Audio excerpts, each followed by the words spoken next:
Hello everyone, welcome to your own channel एजुजोन।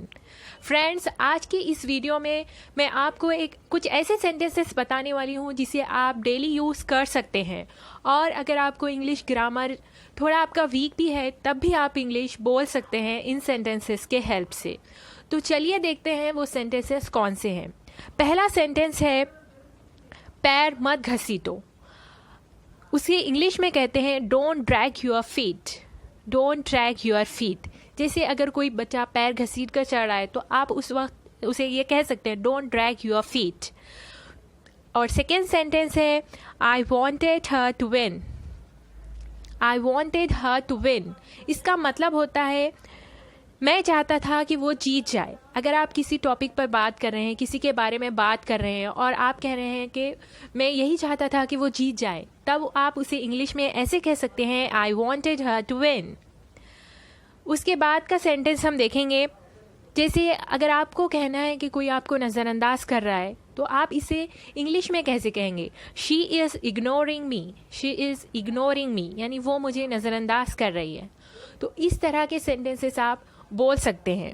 या फिर अगर आपको किसी की हेल्प करनी है और आप किसी की हेल्प कर रहे हैं, आप कहना चाहते हैं कि लाओ कोई चीज़ मैं लेकर चलता हूँ, तो आप इसी बात को इंग्लिश में कैसे कहेंगे? आप कह सकते हैं let me carry for this for you. Let me carry this for you. इस तरह के आप सेंटेंस कह सकते हैं। नेक्स्ट है I extended a helping hand. I extended a helping hand का मतलब होता है कि मैंने मदद का हाथ बढ़ाया। अगर आपने किसी की हेल्प करने की कोशिश की है, मदद करने की कोशिश की है, तब आप उसे इंग्लिश में अगर किसी को बताना चाहते हैं कि आपने मदद की है किसी की, तो आप कह सकते हैं I extended a helping hand. Next, पूछ कर बताओ। अगर आपको कोई बात मालूम करनी है और आप किसी को कह रहे हैं कि ये बात पूछ कर बताओ, तो आप इसे इंग्लिश में कहेंगे ask and let me know. Ask and let me know. Next है don't let me down. Don't let me down का मतलब होता है कि मुझे मायूस मत करो, मुझे शर्मिंदा मत करो। आप किसी पर बहुत ही भरोसा कर रहे हैं तो आप उसे कह सकते हैं कि डोंट लेट मी डाउन, मुझे मायूस मत कराओ। इस तरह का सेंटेंस आप कह सकते हैं।